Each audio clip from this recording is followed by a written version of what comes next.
A Hollywood tough guy with a real Purple Heart once rattled off the 7 actors he couldn't stand, and the reasons are as raw as the roles that made him famous. But before we get to that jaw-dropping list, you've got to know the road that led him there, because it explains everything. The scars, the swagger, and the absolute refusal to play nice just to keep the peace. Lee Marvin didn't come out of some drama school bubble. He was born on February 19th, 1924 in New York City to a family that breathed duty and service. His father had fought in World War I, his brother would wear a uniform, and discipline was the air in the house. Thing is, young Lee was a restless, combustible mix, smart, sharp, and allergic to rules. He bounced through schools in Florida and New Jersey, the kind of kid every principal knows by first name, and the kind of kid who gets branded trouble because he's too big and loud for the box he's given.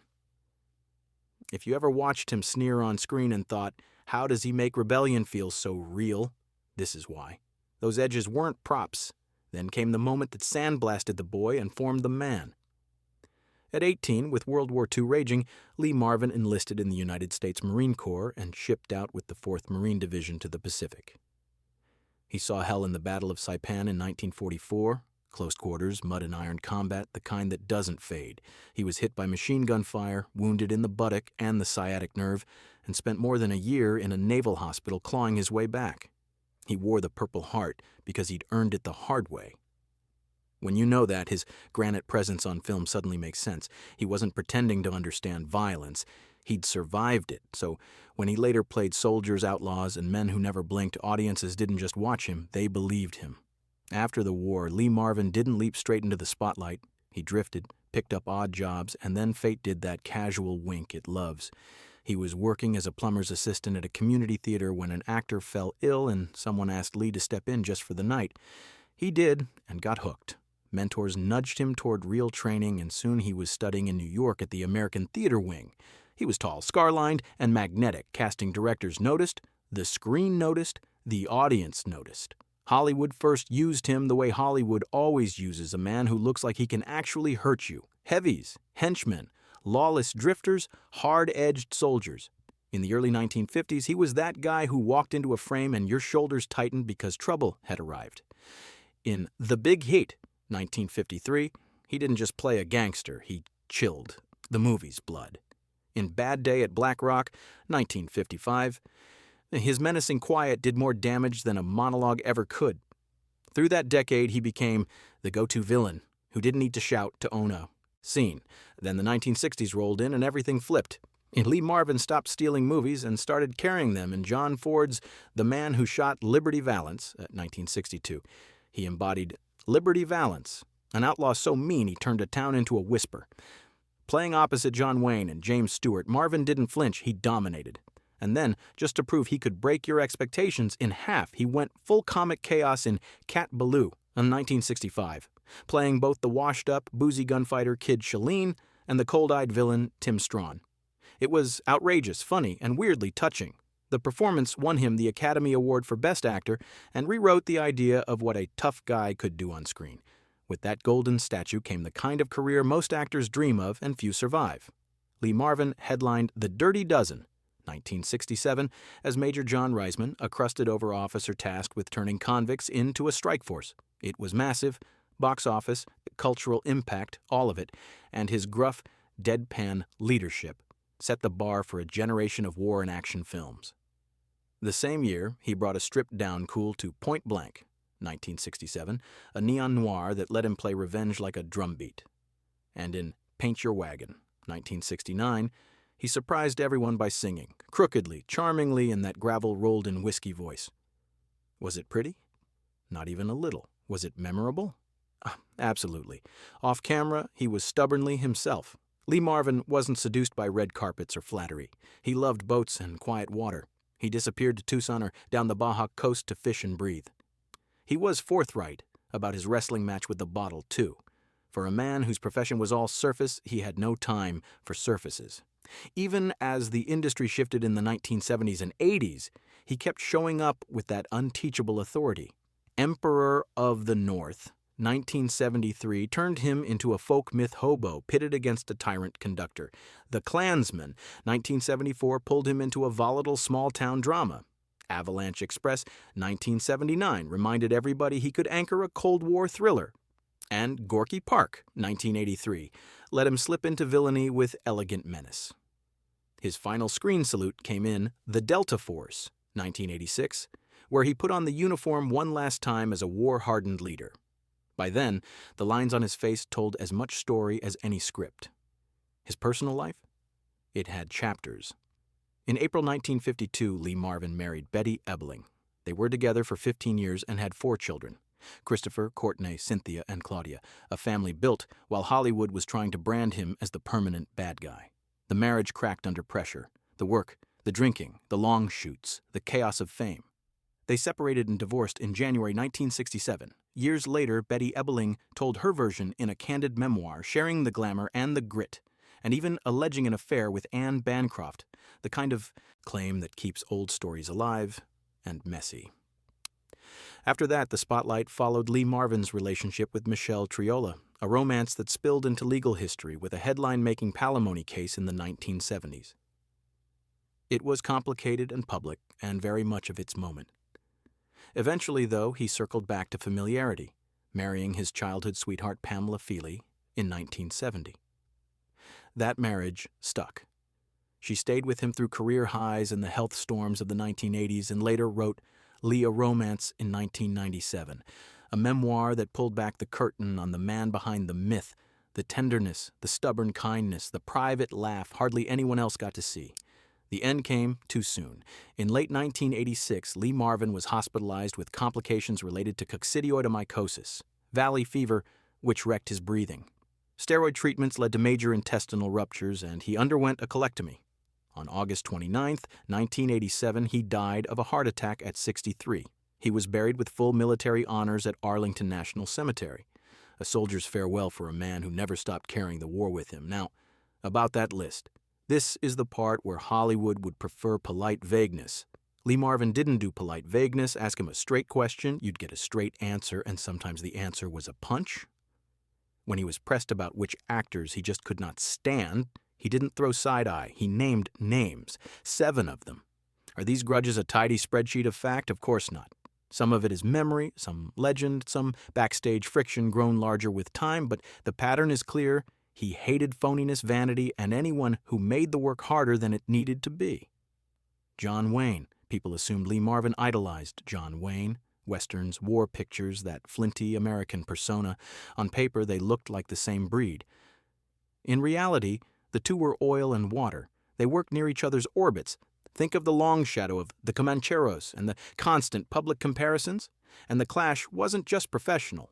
Lee Marvin, who had eaten real dirt and taken real bullets, could not stomach the myth of a war hero who had never served. The politics didn't help. Wayne's rock-solid conservatism collided with Marvin's more contrarian worldview. It wasn't a screaming feud, it was a slow burn. Marvin was blunt. Wayne could play soldier like nobody's business, but he didn't know the weight of mud, the smell of cordite, or the panic of being pinned down. That difference mattered to him. It never softened. Charles Bronson. If you wanted stoic danger in the 1960s and 70s, you booked Charles Bronson. But to Lee Marvin, that granite expression wasn't acting. It was evasion. He called Bronson chilly, self-contained to the point of isolation. Great at filling a frame with threat, less interested in filling a character with feeling. They swam in the same waters, gritty action, revenge, men of few words, and Marvin bristled at what he saw as a closed door. Off camera, Bronson kept to himself, which only sharpened Marvin's irritation. He once cracked that talking to Bronson was like talking to a wall. Except the wall sometimes answered. Robert Mitchum. This one was more like a mirror argument. Robert Mitchum brought a sleepy-eyed cool that audiences adored. Lee Marvin brought a coiled spring. Put those two approaches in the same room, and you get sparks. Marvin grumbled that Mitchum could slide through a role half awake. Charming, because he barely seemed to care. Mitchum, with his wry detachment, teased that Marvin acted like he was still on the parade ground, barking every line. They sniped at parties, they shrugged each other off at industry events, and neither man cared enough to patch it up. It wasn't war. It was a long, amused eye roll they never stopped exchanging. Telly Savalas. Smooth head, smoother self-promotion. Telly Savalas was a brand before branding was a thing. Marvin had zero patience for that. On The Dirty Dozen, He found Savalas's image management exhausting. The scene stealing, the signature look, the constant calibration to find the lens and lock it down. Marvin came from the school of do the job, hit the mark, go home. Savalas came from the school of make the moment yours. That collision led to real friction. Crew members told stories of keeping them apart between takes so the temperature could drop. Marvin's best line about it, he gruffed that Savalas was a peacock in combat boots. Nice strut, wrong battlefield, Yule Brynner, regal, commanding, hairless like a crown. Yule Brynner had presence so strong it felt like a special effect. To Lee Marvin, that royal aura came with an annoying tax. Control. Brynner famously cared about angles, light, the axis of the camera. Anything that kept him framed just so. Marvin found it theatrical and, worse, selfish. He didn't want to choreograph the lens. He wanted to fight his scene partner and let the best man win. He once said, half joke, half jab, that Brynner didn't act. He simply waited for the spotlight to land and then announced himself. They were never going to be drinking buddies. When Marvin heard Brynner was attached to a project he'd been sniffing around, he bowed out with a snarl, saying he'd rather swig battery acid than share a close-up. Tony Curtis, charm for days, eyes that did half the flirting by themselves. Tony Curtis understood the shimmering side of Hollywood, the polish, the sparkle, the magazine cover. To Lee Marvin, that was exactly the problem. He saw Curtis as the embodiment of pretty boy acting, all gloss, not enough grit. Curtis loved romantic leads, bright lights, and a perfectly set cuff. Marvin came back from war with scars and a voice like broken gravel. You can imagine how he felt about the studio's golden princes. He once snapped that Curtis wouldn't last. 2 minutes in a real bar fight, then added, with his usual acid, that it hadn't stopped the world from tossing him roses. Frank Sinatra. This one surprises people because Frank Sinatra could act the stripes off a role when he wanted to. But in Lee Marvin's ledger, professionalism outranked talent. Sinatraland had rules. He showed up when he wanted, left when he wanted, and the world was supposed to revolve on his cue. Marvin hated that vortex. Stories swirl about Sinatra orbiting early versions of projects Marvin later did and then swanning off, including talk that he'd once been attached to the same war ensemble that made Marvin a household name. Whether or not the paperwork ever existed, the vibe stuck. Marvin saw Sinatra as a man who expected applause just for arriving. For a Marine's Marine who'd learned the value of the unit over the star, that was unforgivable. So what do these 7 names actually tell us? That Lee Marvin's enemies list wasn't random. It mapped his values. He liked actors who came to work ready, who left their ego in the trailer, who respected the shot and the crew and the story. He snarled at performative toughness, at the careful grooming of a heroic myth unearned by sweat, at the kind of vanity that bends a scene around a jawline instead of the truth of the moment. If you weren't about the work, he was about being done with you. And look, was he always fair? Probably not. The film business is a funhouse of stories, and grudges have a way of getting taller every time someone retells them over a late drink. Sometimes what reads as laziness is just a different craft. Sometimes what looks like control freakery is an artist trying to hold a fragile vision together. But with Lee Marvin, the admiration or the contempt was never faked.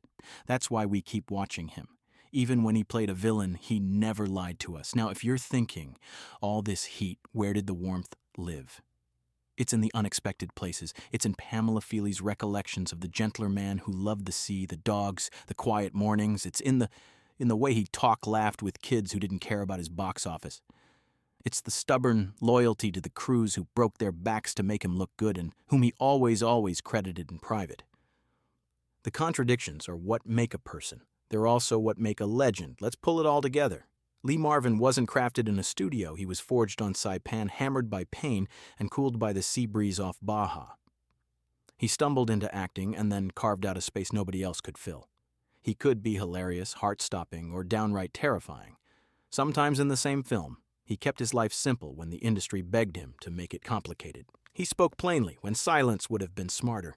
And when asked to name the people who rubbed him the wrong way, he didn't dodge. He told you. You might disagree with his takes. You might defend John Wayne, argue for Charles Bronson's intensity, point to Robert Mitchum's mystery, celebrate Telly Savalas' charisma, bow to Yul Brynner's royalty, stand Tony Curtis's versatility, or salute Frank Sinatra's gifts.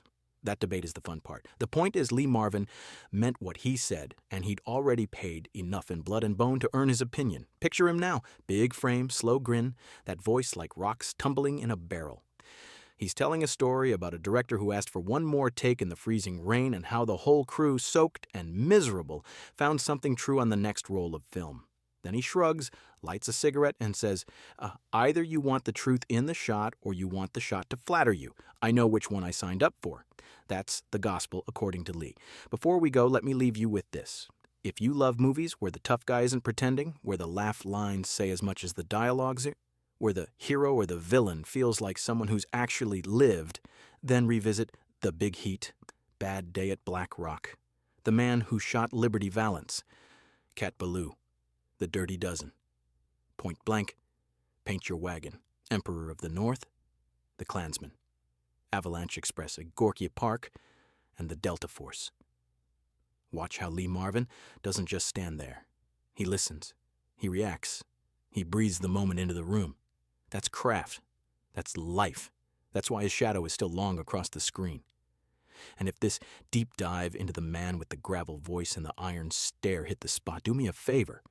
Drop a like, share it with a friend who loves old school cinema, and subscribe for more stories that peel back the gloss and get to the guts. Got a favorite Lee Marvin scene or a hot take on one of those 7 names?